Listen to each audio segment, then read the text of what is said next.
Hi, welcome to Jade Kind Gaming. I'm Adam, and today I have an unboxing, unpackaging, whatever, of the Slum quarter Pathfinder flip mat. I just got this, picked it up pretty recently. I'm not even, currently none of the games I'm either running or even planning are heavy, are planning this. It's, because sometimes I'll get some of the mats when I'm like, oh, that'll go great in the current campaign. I don't think any of the ones I'm running are currently even using. I'm doing all Theater of the Mind right now, but I saw this and just from the bit that you can see and the pictures in the back, it looked like the kind of thing it could be useful in a lot of games. So I wanted to pick it up while it was available. So I figured I'd share it with you. The Slum quarter Pathfinder flip mat, and of course on the back you do have this little. The little pictures, pretty much of what it looks like, but, those can be kind of hard to see. But yeah, Survive in Sin City. It's, 1-inch square grid. It is 24 inches by 30 inches in total, and it has two sides, hence flip mat. But yeah, it's this little white cover over the mat itself, and then it unfolds. I can say it's not that there are never issues with it because it has that, folding edge because there's the creases. But they do tend to, set out relatively well. Especially if you leave it out just for a little bit in advance, it kind of levels and it works. But alright, this first side, I guess pretty much it looks like the main feature here is that this is the side with the wall. And it does admit the wall is broken, so it looks like this area isn't kept all that well. But that's sort of like the big feature, I guess, that makes this stand out from the other, which has a river. But basically, if you look at it, it's a whole bunch of little, of crammed houses. Like this might be one sort of larger house here, and maybe this is a separate wall, and so technically this is a separate house that's sort of connected on the to the same building. There's others where there's a few small ones, or even like this little bitty thing here. This is a little 2-bedroom, with a bed, house. There are a bunch of little crammed spaces, which is part of what just made me think of it as so great for just sort of in general use, is just these little tight areas. They're little back alleys, you enter in this little courtyard where you enter into a couple different houses off of it. Quite a few of them have stairs, so they lead to basements that we don't have, but I'm sure there are plenty of the map packs that just have the little tiles that would work, or you could just then describe what's down there. It's a small cellar where they store some food, whatever. Others, it looks like, I think, like these stairs actually might just be leading down because this is a lower area. So I'm actually not sure if they're going into basements at all, although you could just as well say they were. Yeah, I'm thinking it's that. But yeah, there are a couple here, if you look at it, of these wells. So there's that, and yeah, there's this lower recessed portion here. If you look, the buildings around the outside, they are actually the roofs. It's only the ones in the middle that you see the entirety of the building, where instead of seeing the roof, you see the interior. Great sort of for, if your PCs are trying to get lost in a city while someone's looking for them. Just sort of great maze-like environment available here. I'm just even looking like the thing that just caught my eye here is from this lowered area.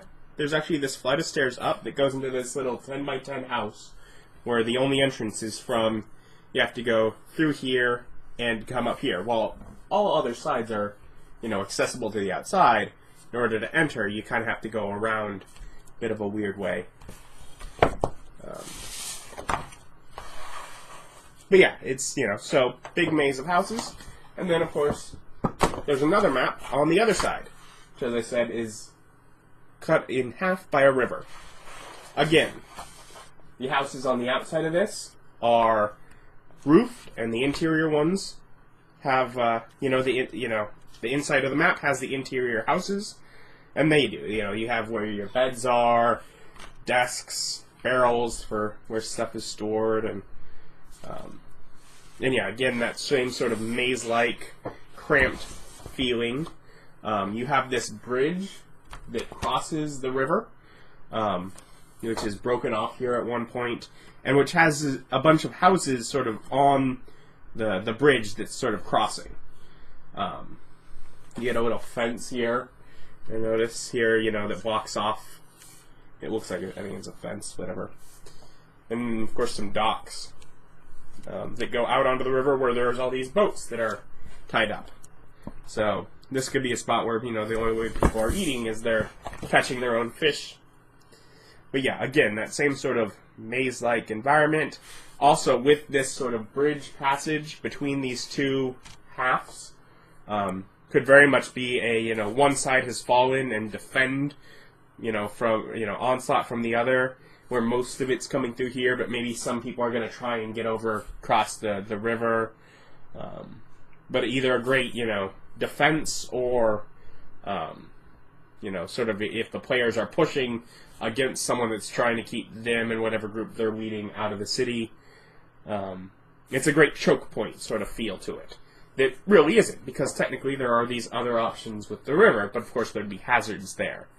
And at the same point, still having this maze-like feel to these houses, and just it feels cramped and crowded, especially with how many, some of them, have several beds in small areas.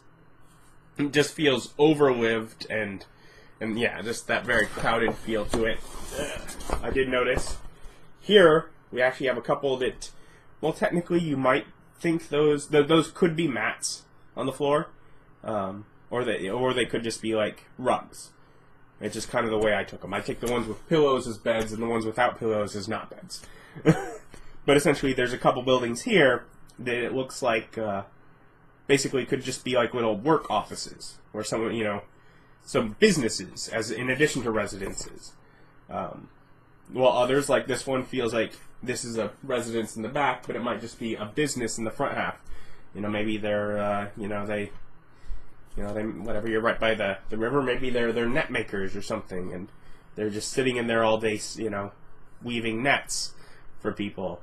But they live in the same spot that they work. It just sort of has that feel and sort of that cramped environment to it. The slum quarter. It's that low income kind of medieval environment. And yeah, this side, as I said, the river is the defining feature. But even with, even if that's not what you need, just this cramped environment, the other side had the wall. If the wall is not what you need, it's still that cramped environment. It just, it has that sort of feel. I've said that enough times.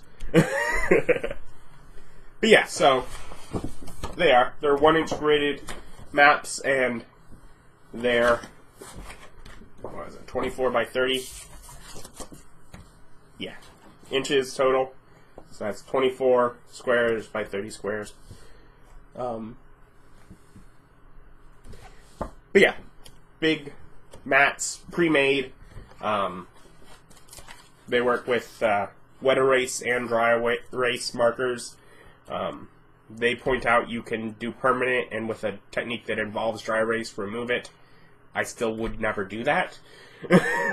But technically, apparently, you can.